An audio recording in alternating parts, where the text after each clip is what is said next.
Hello ক্যালিবিয়ান, কি অবস্থা আপনাদের সবার? আশা করি সবাই ভালো আছেন এবং ভালো থাকার তলে আছেন। আপনাদের সবার রিকোয়েস্টে আবার চলে আসলাম ফারিস্তা 2 গল্পটি নিয়ে। এইবার ফারিস্তা ফিরে এসেছে কুইন ফারিস্তা হয়ে। আশা করি গল্পটি খুব ইন্টারেস্টিং হতে চলেছে। আপনারা আমাদের সাথে শেষ পর্যন্ত থাকবেন এবং দেখবেন কি হয় শেষে। চলুন তাহলে আর কথা না বাড়িয়ে আমরা মূল গল্পে চলে যাই। গল্পটি শুরু করার আগে বললে কি, যারা এখন আমাদের চ্যানেলে নতুন আছেন তারা অবশ্যই চ্যানেলটি সাবস্ক্রাইব করে দিবেন। আর যারা আগে থেকেই সাবস্ক্রাইব করেছেন তাদেরকে অসংখ্য ধন্যবাদ।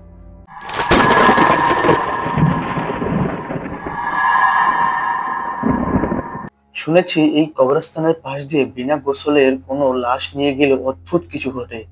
এই কথা কি সত্যি? এগুলো লোকমুখের কথা, বাস্তব অভিজ্ঞতা ছাড়া বিশ্বাস করা অন্ধবিশ্বাসের মতোই হবে। তাই আজকেই সেটার প্রমাণ হয়ে যাবে। আজকে যে আমাদের গাড়ির পিছনে লাশটা আছে সেটারও গোসল দেওয়া হয়নি, তাই না? আপনি জেনে শুনেই এটা করেছেন যাতে এটা প্রমাণ করতে পারেন।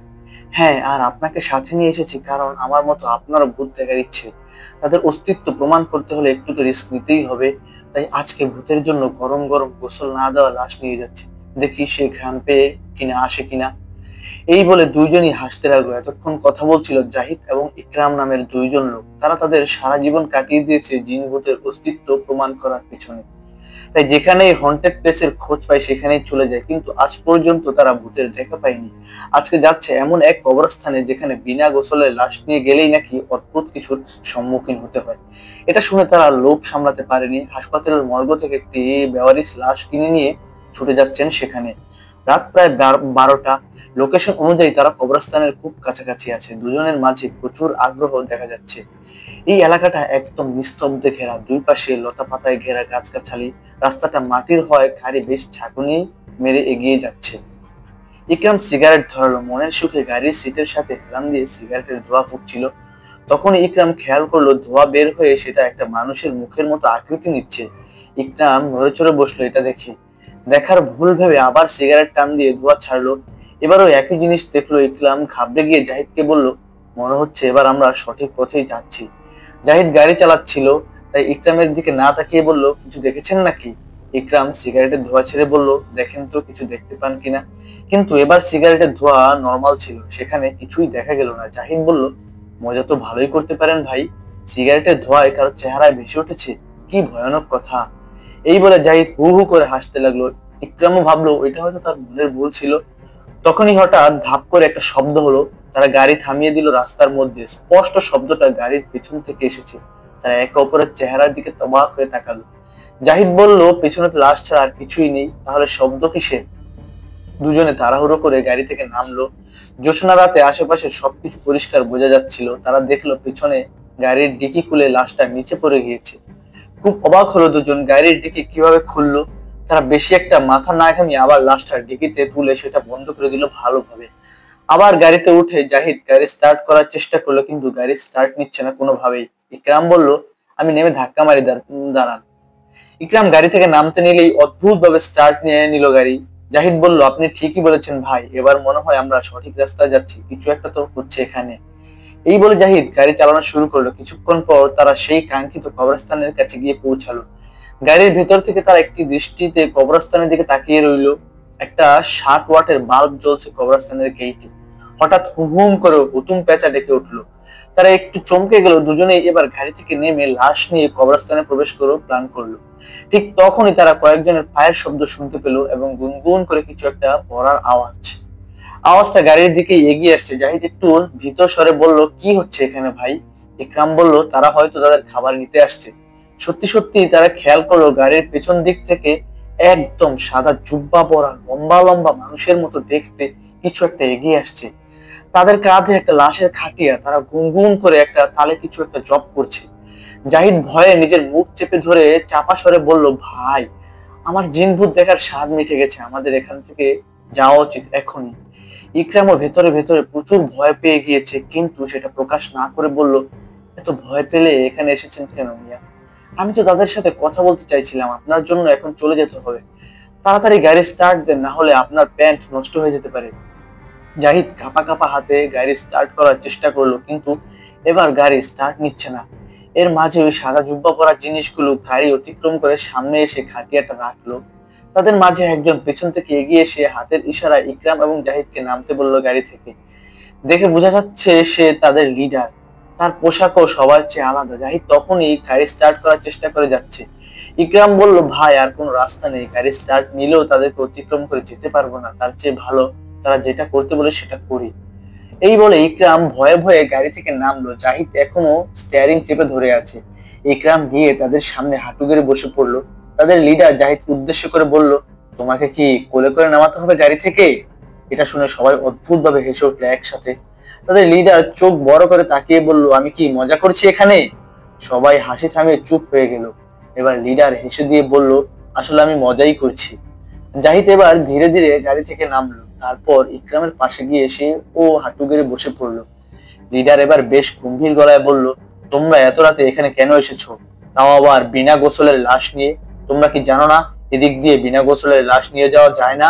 ইকরাম মাথা উঠিয়ে বলল, আমরা জেনেই এসেছি। আপনাদেরকে দেখার খুব ইচ্ছে ছিল আমাদের। অনেক হন্টেড জায়গায় ঘুরেছি দেখার জন্য, কিন্তু কখনো দেখা পাইনি। আজ আমাদের সেই উচ্চ পূরণ হয়েছে। লিডার জাহিদের দিকে তাকিয়ে বলল, তার কথার সাথে তুমিও কি একমত? জাহিদ একটু ভেবে গলায় ঠাকুনি দিয়ে বলল, হ্যাঁ, আমারও এটাই ইচ্ছে ছিল। লিডার এবার হাসতে হাসতে বলল, তাহলে তো তোমাদের 3 দিনের খাবারের বন্দোবস্ত হয়ে গেল সাথীরা। ইকরাম অবাক হয়ে বলল, 3 দিনের খাবারের বন্দোবস্ত মানে? লিডার এবার ভয়ঙ্কর রূপে বলল, গাড়িতে যে লাশটা আছে সেটা আজকের জন্য যথেষ্ট, আর বাকি 2 দিন তোরা 2 জন। তোদের মনের ইচ্ছে ছিল আমাদের দেখা পাওয়া, ইচ্ছে পূরণ হয়ে গেছে, তাহলে আর বেঁচে থেকে কি করবি? মানুষ তো বাঁচেই ইচ্ছে আর স্বপ্ন আঁকড়ে ধরে। এটা শুনে ইকরাম আর জাহিদ ভয়ে কান্না করতে করতে বলল, আমাদেরকে মারবেন না, আমরা আরো বাঁচতে চাই, ছেড়ে দেন আমাদের। লিডার বলল, আমি ছেড়ে দেই না, আমি মুক্তি দেই, দেহ থেকে আত্মা আলাদা করি। এই বলে দুহাত দিয়ে দুজনের মাথায় ধরে এক টানে শরীর থেকে আলাদা করে ফেললো। তখনই পেছন থেকে কেউ একজন বলে উঠলো, এগুলো কি করছো তুমি পাইথন? লিডার সহ সকলে পিছনে তাকিয়ে দেখলো কালো পোশাকে একজন দাঁড়িয়ে আছে। আমরা বুঝতে পারি লিডারের নাম পাইথন। পাইথন নিজের সাথীদের ইশারায় লাশগুলো নিয়ে যেতে বললো এখান থেকে। তারা আদেশ পেয়ে লাশগুলো নিয়ে কোথায় যেন অদৃশ্য হয়ে গেল। এরপর পাইথন একটু হেসে নিজের হাত লেগে থাকা রক্ত চেটে খেতে খেতে বলল, কি সৌভাগ্য আমার, রাজ দরবার থেকে কে এসেছে দেখো, ঘুল জিন গোষ্ঠীর রাজা দিমিত্রির একান্ত বাধ্যগত সহকারী জনাব আব্রাহাম। আব্রাহাম একটু বিরক্ত হয়ে বলল, পাইথন, তোমাকে এখানে কি কাজের জন্য পাঠানো হয়েছে আর তুমি কি করছো? পাইথন আব্রাহামের পোশাকের সাথে হাতে লাগিয়ে থাকা রক্ত মুছতে মুছতে বলল, আমি কি করতে পারি বলো?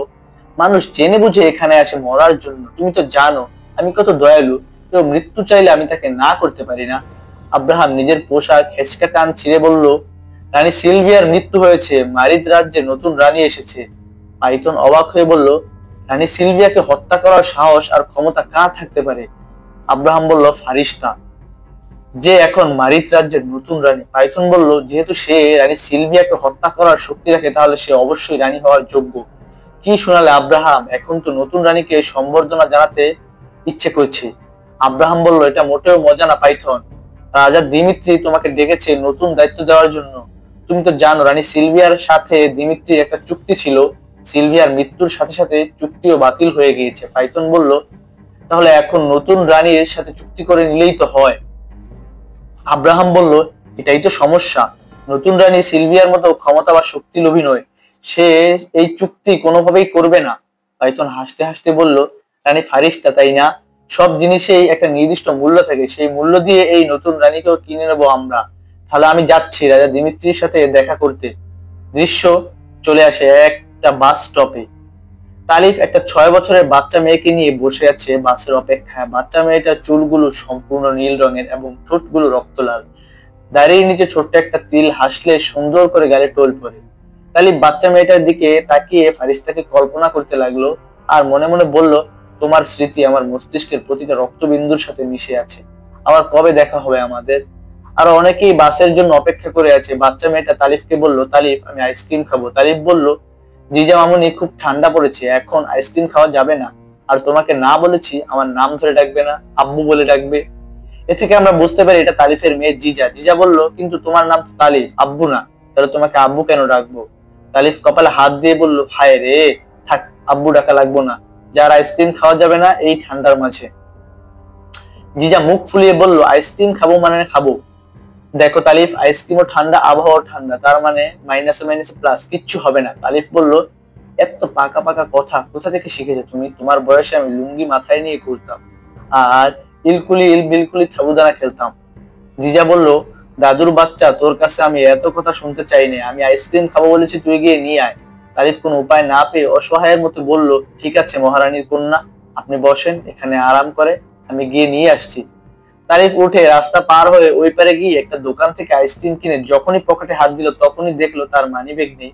এই শার্সেরে মানিব্যাগ হয়তো ওই বাস স্টপে ভেতরের মাঝে কেউ মেরে দিয়েছে। এখন কি হবে? আইসক্রিম না নিয়ে গেলে আজকে হাঙ্গামা হয়ে যাবে, কি করা যায় এখন? ভাবতে ভাবতে তালিফের মাথায় একটা বুদ্ধি আসলো। পাশেই এক ভদ্রলোক ফোনে কথা বলছিল অন্য দিক তাকিয়ে। তালিফ আইসক্রিমটা দোকানদারের হাতে দিয়ে বলল, ভাই, হালাল চুরি দেখেছেন কখনো? দোকানদার বলল, সেটা আবার কিভাবে হয়? চুরি তো চুরি। তালিফ পাশের ফোনে কথা বলা ভদ্রলোকের পেছনে পকেট থেকে আস্তে করে মানিব্যাগটা বের করে নিল। তারপর মানিব্যাগে তাকিয়ে দেখলো দুইটা 1000 টাকার নোট আর কিছু কাগজপত্র ছাড়া কিছুই নেই। তালিফ মাথা চুলকে দোকানদারের কাছ থেকে 1000 টাকার একটা নোট খুচরো করে নিল এবং সেটা আবার মানিব্যাগে ঢুকিয়ে লোকটার পায়ের কাছে সেটা ফেলে তাকে ডাক দিয়ে বলল, ভাই, আপনার মানিব্যাগের নিচ পড়ে আছে। লোকটা তাড়াহুড়ো করে সেটা দেখতে পেয়ে উঠিয়ে বলল, ধন্যবাদ ভাই। এই বলে লোকটা মানিব্যাগ চেক করে অবাক হয়ে দেখলো টাকার পরিমাণ ঠিকই আছে, কিন্তু খুচরো টাকা তো ছিল না মানিব্যাগে। লোকটা তেমন একটা মাথা না ঘেমিয়ে তালিফকে 50 টাকা বকশিশ দিয়ে খুশি মনে চলে গেল। তালিফ 50 টাকা দিয়ে আইসক্রিম দাম চুকিয়ে বলল, এটাই হচ্ছে হালাল চুরি। দোকানদার মাথা চুলকাতে চুলকাতে বলল, ঠিক বুঝলাম না ভাই। তালিফ বলল, এই যে আমি তার মানিব্যাগ পেয়ে দিলাম, তার উচিত আমাকে কিছু বকশিশ দেওয়া। এখন যদি তার কাছে খুচরো না থাকে তাহলে সে আমাকে শুধু ধন্যবাদ দিয়েই চলে যেত, তাই আমি খুচরো করে দিলাম, বকশিশও পেলাম। দোকানদার হেসে বলল, গুরু, আপনার পা দুইটা দেন, একটু সালাম করি। তালিফ হাসতে হাসতে আইসক্রিম নিয়ে চলে গেল। রাস্তার ওপাশে জিজা বেঞ্চের উপর পা ঝুলিয়ে বসে আছে। তালিফ রাস্তার পার হতে যেও বারবার পিছিয়ে আসছে অতিরিক্ত গাড়ি চলাচলের জন্য। গাড়ি চলাচল একটু পাতলা হতেই তালিফ রাস্তা পার হতে লাগলো। রাস্তার মাঝখানে আসতেই হঠাৎ দ্রুতগতির একটা বেপরোয়া প্রাইভেট কার ছুটে আসতে দেখে তালিফ কোনো দিকে যাবে ভেবে না পেয়ে চোখ বন্ধ করে এক জায়গায় দাঁড়িয়ে গেল। গাড়িটা প্রচন্ড স্পিডে এসে তালিফকে ধাক্কা মারতেই যাবে, তার আগেই সেটা ধুম শব্দ হয়ে উল্টো রাস্তার পাশে গিয়ে পড়লো। তালিফ আস্তে করে চোখ খুলে দেখলো জিজা দাঁড়িয়ে আছে তার সামনে। আশেপাশের মানুষজন বলা বলি করছে, এই বাচ্চা মেয়েটা কিভাবে এত দ্রুত গতির গাড়িকে থামিয়ে দিতে পারে? এটা তো অসম্ভব। তালিফ বিষয়টা বুঝতে পেরে তাড়াতাড়ি জিজাকে কোলে নিয়ে সেই স্থান ত্যাগ করলো। নিরাপদ স্থানে এসে জিজাকে কোল থেকে নামিয়ে তালিফ একটু রেগে বলল, তোমাকে কতবার বলেছি মানুষের সামনে তোমার শক্তি প্রদর্শন না করতে? তালিফের রেগে যাওয়া দেখে জিজা চুপ করে বসে রইল। তালিফ আরো রেগে বলল, কথা বলছো না কেন এখন? তোমাকে কতবার নিষেধ করেছি এই শক্তি সম্পর্কে মানুষ যেন জানতে না পারে, তবুও এটা কেন করলে? জিজা তালিফের কথায় কোনো পাত্তা না দিয়ে হাই তুলে বলল, আমাকে কানের ডাক্তারের কাছে নিয়ে যাবে তালিফ। তালিফ বলল, কেন? তোমার কানে আবার কি হয়েছে? জিজা বলল, এই দেখো না, তুমি আমাকে ধন্যবাদ দিচ্ছ তোমাকে বাঁচানোর জন্য, আর আমি শুনছি তুমি আমাকে বকা দিচ্ছ।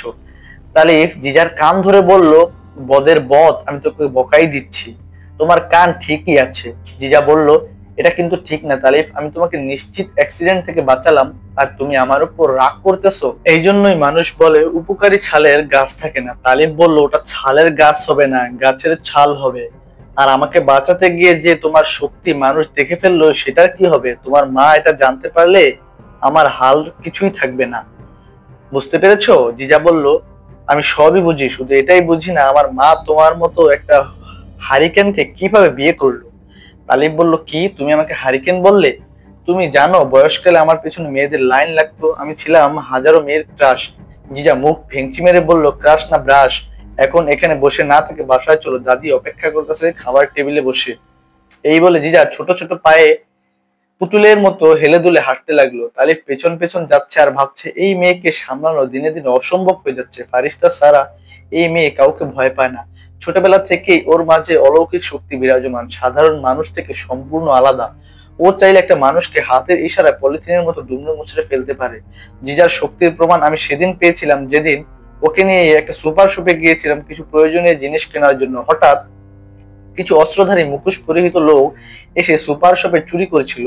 সকল কাস্টমার এবং শপের ক্যাশিয়ার হাত উপরে করে ফ্লোরে শুয়ে পড়ছিল ভয়ে। জিজা এটা করতে চাচ্ছিল না, আমি জোর করে জিজাকেও ফ্লোরে শুয়ে দিলাম। তাদের হাতে ছিল পিস্তল এবং ধারালো চাকু। ডাকাতরা অস্ত্রের মুখে সবার মানিব্যাগ, তার মোবাইল কেড়ে নিতে লাগলো। ভয়ে সবাই তাদের মোবাইল মানিব্যাগ দিয়ে দিল। জিজা এটা দেখে বলল, তালিফ, তুমি তাদেরকে কিছুই দেবে না? ডাকাতের একজন এটা শুনে বলল এবং ঘাড় কাত করে তালিফের দিকে এগিয়ে আসে বলল, এই বাচ্চার কথায় নিজের জীবনকে বিপদে ফেলবেন না কাকা। যা আছে বের করে দিয়ে দেন, ভালোই ভালোই, না হলে আঙুল বাঁকা করে ঘি বের করার অভ্যাস কিন্তু আমাদের আছে। জিজা ডাকাতের দিকে মাথা উঁচু করে তাকিয়ে বলল, আমার বাবার ঘি বের করবি তুই? তোর এত সাহস বড়? তালিফ বলল, মামুনি শান্ত হও, কোনো ঝামেলা করার দরকার নেই। তারা যা চায় সেটা দিয়ে দিলেই ঝামেলা শেষ।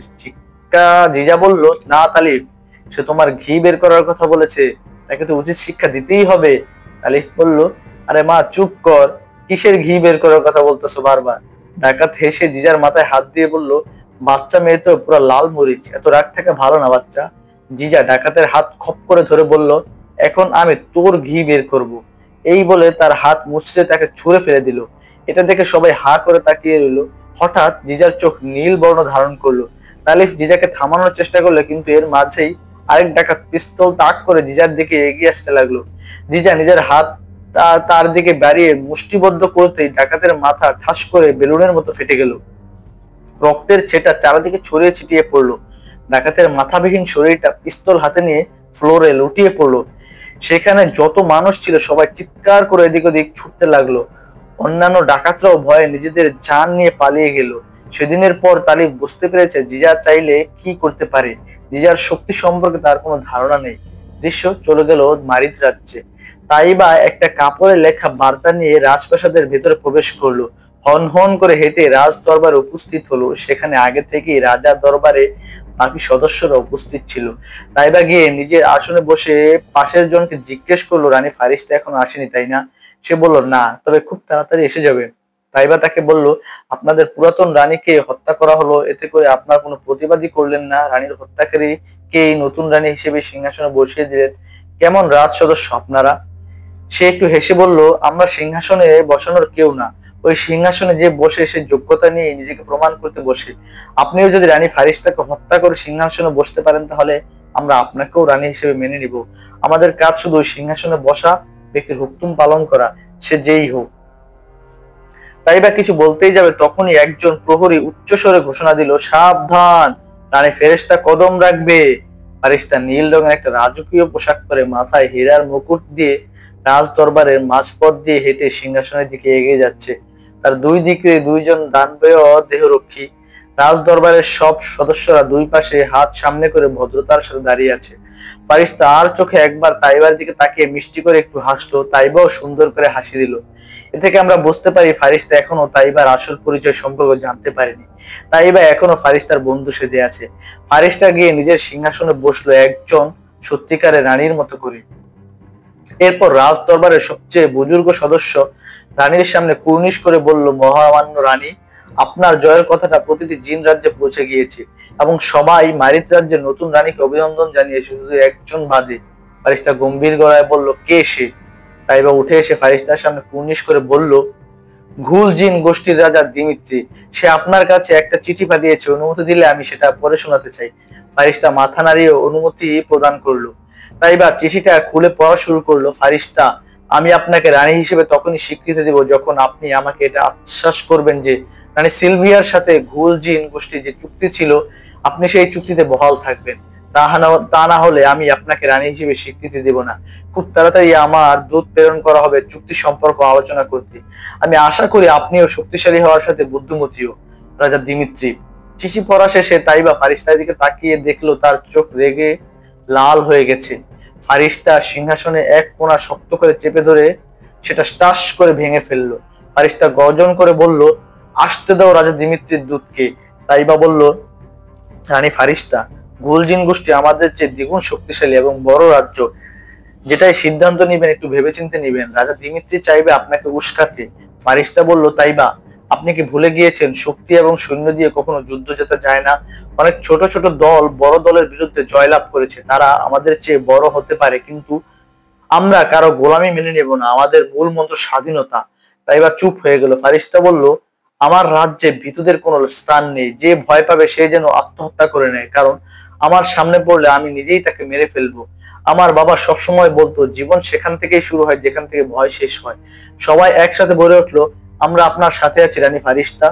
দরবার শেষে ফারিস্তা সোনালী ঘরের সামনে দাঁড়িয়ে আছে। তাইবা সেখানে এসে মাথা নিচু করে বলল, জয় হোক আমার রানী, জয় হোক তোমার। ফারিস্তা হেসে তাইবার মাথা টোকা দিয়ে বলল, হয়েছে হয়েছে, তোর কাছে আমি রানী শুধু রাজপ্রাসাদে, বাইরে তুই আমার সেই আগের মতোই বন্ধু। আমরা যতই বড় হই না কেন, আমাদের শিকড় যেন না ছিঁড়ে যায়। তুই আমার সেই শিকড়, যখন আমি কিছুই ছিলাম না তখন তুই আমার সাথে আছিস। তুই তাইবা বলল, তোর এত সুন্দর মনের জন্যই আজ তুই রানী, চল একটা লড়াই হয়ে যাক, অনেকদিন হলো তোর সাথে লড়াই হয় না। ফারিস্তা বলল, আজকে না তাইবা, এখন আমি পৃথিবীতে যাচ্ছি তালিফ আর জিজার সাথে দেখা করতে, অনেক মনে পড়ছে তাদেরকে। তাইবা বলল, জিজাকে মারিত রাজ্যে নিয়ে আসলেই তো পারিস, তালিফের বয়স তো আটকে দিয়েছিস তুই, সে তো 50 বছরের বড়, আর কখনো হবে না। ফারিস্তা বলল, এটা না করলে আমি একদিনের জন্য মারিত রাজ্যে এলে পরে ফিরে গিয়ে দেখতাম আমার তারিফ আর নেই, তাই তার বয়স আটকে দিয়েছি। যদিও আরো আগে করার ইচ্ছে ছিল, কিন্তু রানী হওয়ার আগে এই শক্তি পাওয়া যায় না, তাই রানী হয়ে আমি সবার আগে তারিফের বয়স আটকে দিয়েছি। তাইবা বলল, এটা ভালো করেছিস, কিন্তু জিজা কি পৃথিবীর আবহাওয়ার সাথে মানিয়ে নিতে পারছে? আর মানুষ যদি তার মাঝে থাকা শক্তি সম্পর্কে জানতে পারে, তাহলে তাকে লেবেনে গিয়ে কেটে কুটে দেখবে। ফারিস্তা বলল, জিজাকে এখানে নিয়ে বসলে তালিফ একদম একা হয়ে যাবে, তাই ওর কাছেই রেখেছি। তাহলে আমি যাই তাইবা, এদিকে তুই খেয়াল রাখিস। এই বলে ফারিস্তা সোনালী ঘরে প্রবেশ করলো। তাইবা তার ভালো চেহারাটা পরিবর্তন করে শয়তানি হাসি দিয়ে বিড়বিড় করে বলল, খেয়াল তো রাখবোই ফারিস্তা, চাইলে তো যে কোনো সময় তোকে হত্যা করতে পারে, কিন্তু আমি তোকে এত সহজে মৃত্যু দেব না। তোর সামনে তোর ওই মনুষ্য স্বামী আর বাচ্চাকে মারবো, তুই আমার কাছে তার জীবন ভিক্ষা চাইবি, আর আমি আনন্দ পাবো, এটা দেখিস, শুধু সময়ের অপেক্ষা। তালিফ আর জিজা বাসায় পৌঁছাতে পৌঁছাতে অনেক রাত হয়ে গেল, কারণ তালিফের মানিব্যাগ হারিয়ে গিয়েছে। এত দূর থেকে হেঁটে হেঁটেই এসেছে। তালিফ ফিসফিস করে বলল, মামুনি কোনো শব্দ করো না, দাদুর ঘুম ভেঙে গেলে দুজনকে পিটিয়ে বাড়ি ছাড়া করবে। জিজা বলল, তোমার চিন্তা তুমি করো, দাদু আমাকে না শুধু তোমাকেই বের করবে, তোমার জন্যই তো এত রাত হলো বাসায় আসতে। তালিফ চুপি চুপি গিয়ে ডাইনিং এর লাইট জ্বালিয়ে বলল, জিজা যাও ফ্রেশ হয়ে আসো, তবে কোনো শব্দ করা যাবে না। জিজা বলল, শব্দ করলেও সমস্যা নেই, কারণ তোমার বিপদ তো এখনো জেগে আছে। তালিফ তাকিয়ে দেখলো তার মা ডাইনিং টেবিলে বসে আছে, রাগান্বিত দৃষ্টিতে তাকিয়েছে তালিফের দিকে। তালিফ 32টা দাঁত বের করে বলল, হয়েছে কি মা, আমি মানিব্যাগ হারিয়ে গিয়েছিল আমার, তাই হেঁটে এসেছি, বিশ্বাস করো মা। তারিফের মায়ের বয়স এখন প্রায় 100-র উপরে, তবুও বেশ স্ট্রং সে, একা একাই হাঁটাচলা করতে পারে, আর সবসময় তালিফকে দৌড়ের উপর রাখে।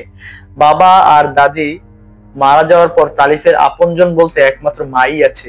তালিফের মা বলল, তোর মানিব্যাগ হারাইছে তাই না? তালিফ তার সবগুলো পকেট উল্টে পাল্টে দেখিয়ে বলল, সত্যি বলছি মা, এই দেখো মানিব্যাগ নাই। জিজা বলল, একদম মিথ্যা কথা দাদু, তোমার ছেলে মানিব্যাগ আমার কাছে দিয়ে রেখেছে, যাতে তোমাকে মিথ্যা বলতে পারে। এই বলে জিজা তার ছোট ব্যাগ থেকে মানিব্যাগ বের করে তার দাদুর হাতে দিল।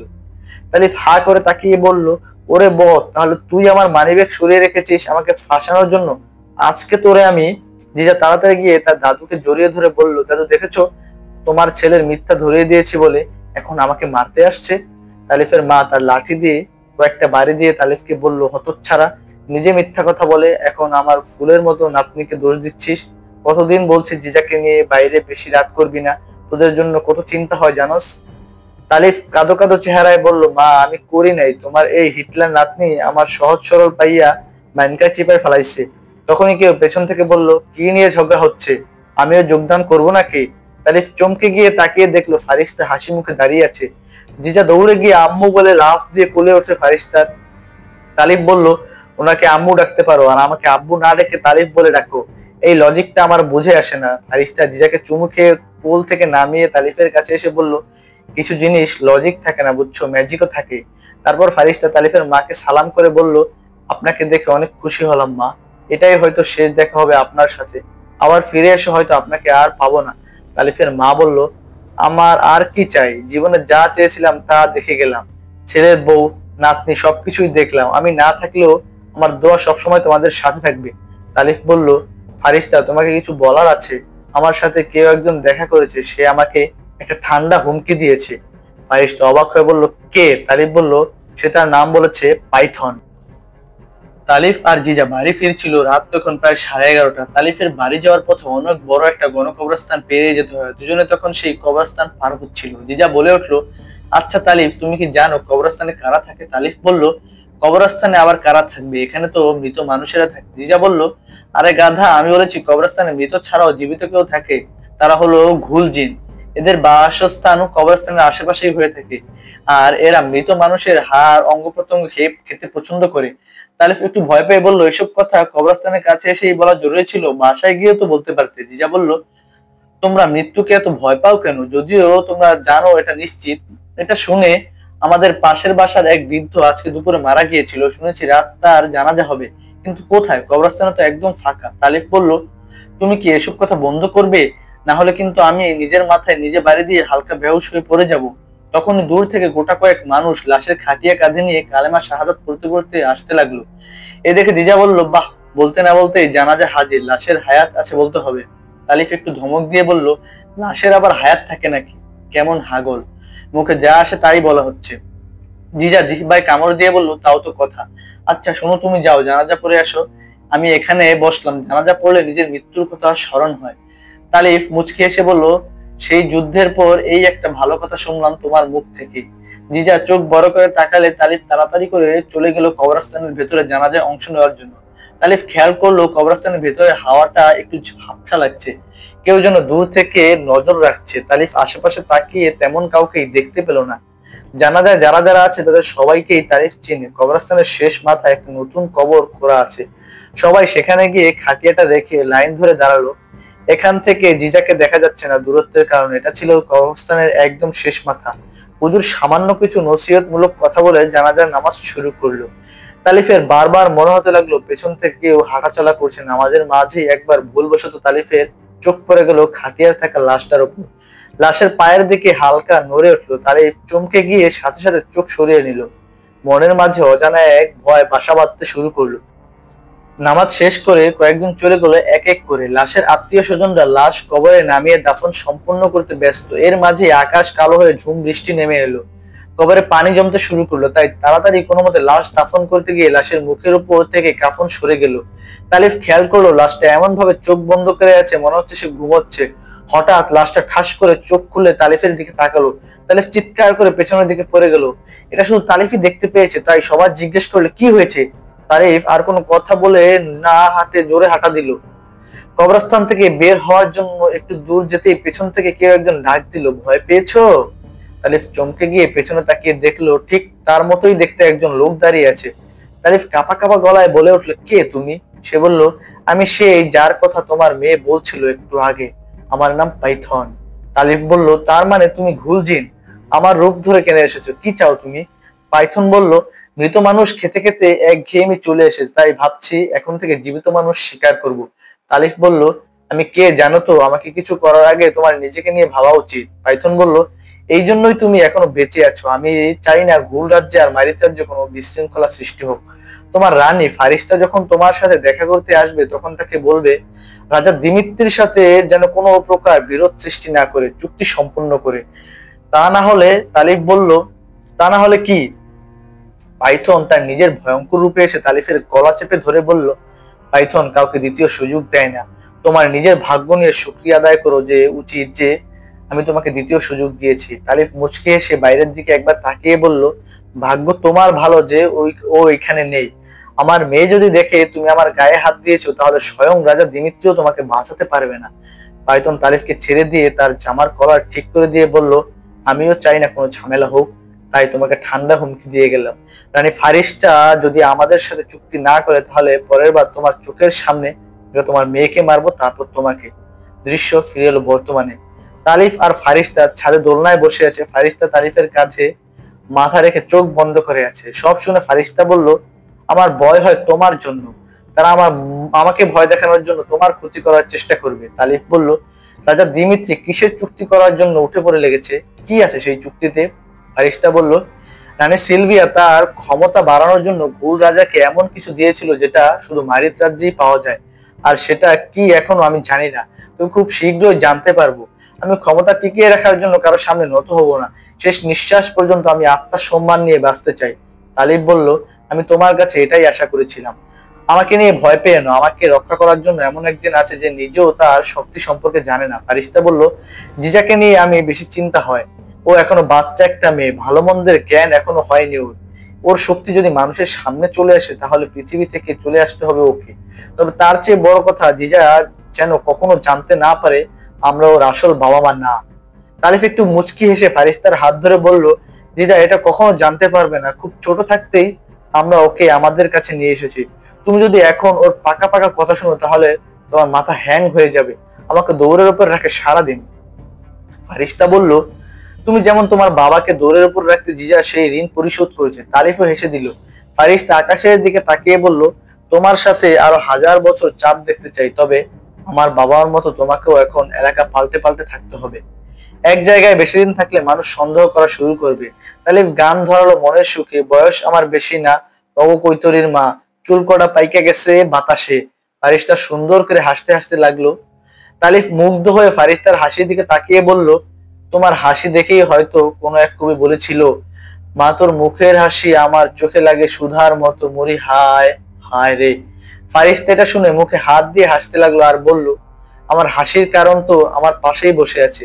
দৃশ্য চলে গেল ঘুল রাজ্যে। রাজা দিমিত্রি জরুরি বৈঠক ডেকেছে রাজ দরবারে, সবাই যেখানে সমবেত হয়েছে। আমরা দেখতে পাই ঘুল রাজ্যের সৈন্য সংখ্যা বিপুল পরিমাণ। ওপর থেকে দেখলে মনে হবে পিঁপড়ার মতো তারা ঘোরাঘুরি করেছে। রাজা দিমিত্রির সিংহাসনে অনেক বড়। রাজা দিমিত্রির গালে একটা গভীর কাটা চিহ্ন, কপালে লাল টিকা দেওয়া, হাত ভর্তি বিভিন্ন মূল্যবান আংটিতে ভরপুর। পাইথন রাজার সামনে দাঁড়িয়ে আছে হাত সামনে করে।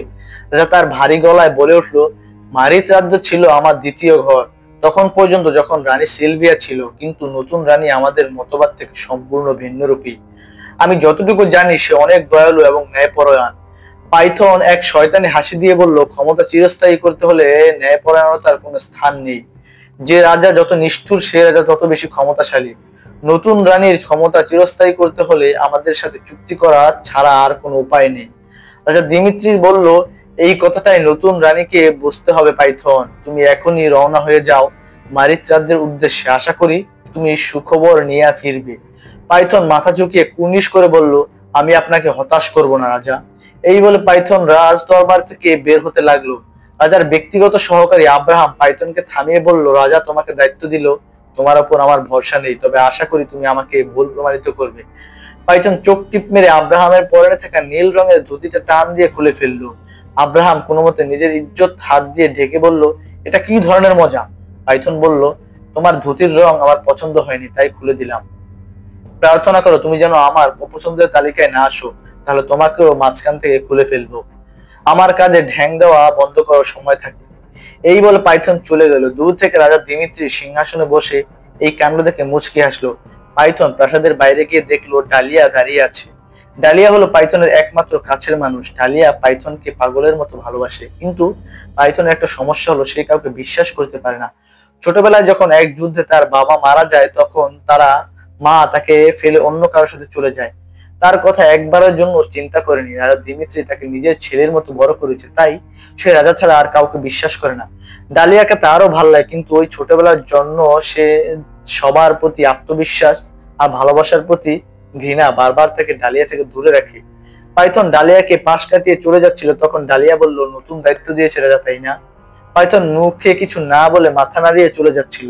পেছন থেকে ডালিয়া গিয়ে তার হাত ধরে বলল, এবার বলো, সবাই তোমার মায়ের মতো নিষ্ঠুর মনে করে না? ভালোবাসা আর বিশ্বাস ছাড়া এই রাজ্যে কবেই ধ্বংস হয়ে যেত। পাইথন বলল, আমি বিশ্বাসকেও ভয় পাই না আর ভালোবাসা থেকেও পালাচ্ছি না। আমি ভয় পাই মায়ায় জড়াতে, কারণ একবার কারো মায়ায় জড়িয়ে গেলে তার শেষ পরিণতি মৃত্যু ছাড়া আর কিছুই হয় না। ছোটবেলা থেকে অবহেলা পেয়ে আমি নিজেকে একটা জীবন্ত পাথরে পরিণত করেছি, তাই আমার থেকে দূরে থাকো। আমার বাবার একটা হাত আমি সবসময় মনে রেখেছি। বাবা বলতো, তুমি সবার দ্বারা কষ্ট পাও, কিন্তু খেয়াল রেখো তোমার দ্বারা যেন কোনো নিষ্পাপ কেউ কষ্ট না পায়। ডালিয়ার চোখে পানি টলমল করেছে। পাইথন ডালিয়ার চোখ মুছে দিয়ে বলল, তুমিও ফুলের মতো নিষ্পাপ। আমার জন্য কষ্ট না পেয়ে নিজের জীবনটা সুন্দর করে সাজাও। এই বলে পাইথন চলে আসলো। ডালিয়া এক বুক কষ্ট নিয়ে পাইথনের চলে যাওয়ার দিকে তাকিয়ে রইল।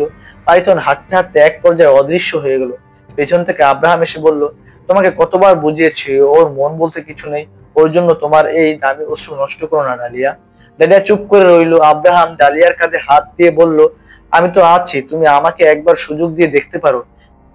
ডালিয়া রেগে আব্রাহামকে ঠাস করে একটা চর বসিয়ে হনহনিয়ে সেখান থেকে চলে গেল। আব্রাহাম গালে হাত দিয়ে দাঁড়িয়ে আশেপাশে তাকিয়ে বলল, কেউ দেখেনি তো? এদিকে আমরা দেখতে পাই তাইবা জঙ্গলের মধ্যে দিয়ে হাঁটতে হাঁটতে একটা শুনশান নীরব এলাকায় এসে পৌঁছেছে। সমানেই একটা কুড়ে ফেরার মতো ছাউনি। তাইবা পাখির ডাকের মতো আওয়াজ করে বের করলো মুখ দিয়ে। কিছুক্ষণ পর সেখান থেকে এক বৃদ্ধ মহিলা বের হয়ে আসলো। বৃদ্ধার চেহারার মাংস যেন খুলে পড়ে যাবে, চোখ দুটো একদম বিড়ালের মতো গোল গোল। লাঠিতে ভর দিয়ে তাইবার সামনে এসে দাঁড়ালো। লাঠির মাথায় একটা মানুষের মাথার খুলে। তাইবা বলল, কাজ কতদূর এগিয়েছে বুড়ি? বৃদ্ধা চাপা গলায় ভয়ঙ্কর ভয় বলল, আরো 30 জন সুস্থ যুবকের মাথাবিহীন শরীর লাগবে। এতে করে একটু তো দেরি লাগবে, কিন্তু তোমার পরিকল্পনা একদম সুষ্ঠুভাবে সম্পন্ন হবে। তাইবা বলল, তুমি তোমার কাজ চালিয়ে যাও, সময় মতো 30 জন যুবকের শরীর পেয়ে যাবে তুমি। যদি কোনো ভুল হয় তাহলে মনে রেখো সবার আগে তোমার মাথা যাবে। বৃদ্ধা অদ্ভুত ভাবে হাসতে হাসতে আবার ছাউনির তলায় চলে গেল। বন্ধুরা, আজ এই পর্যন্ত ছিল। গল্পটি কেমন লাগলো সেটা আপনারা কমেন্ট করে জানিয়ে দিবেন। খুব শীঘ্রই দেখা হবে পরবর্তী এপিসোড নিয়ে। ততদিন পর্যন্ত ভালো থাকবেন, সুস্থ থাকবেন। ধন্যবাদ।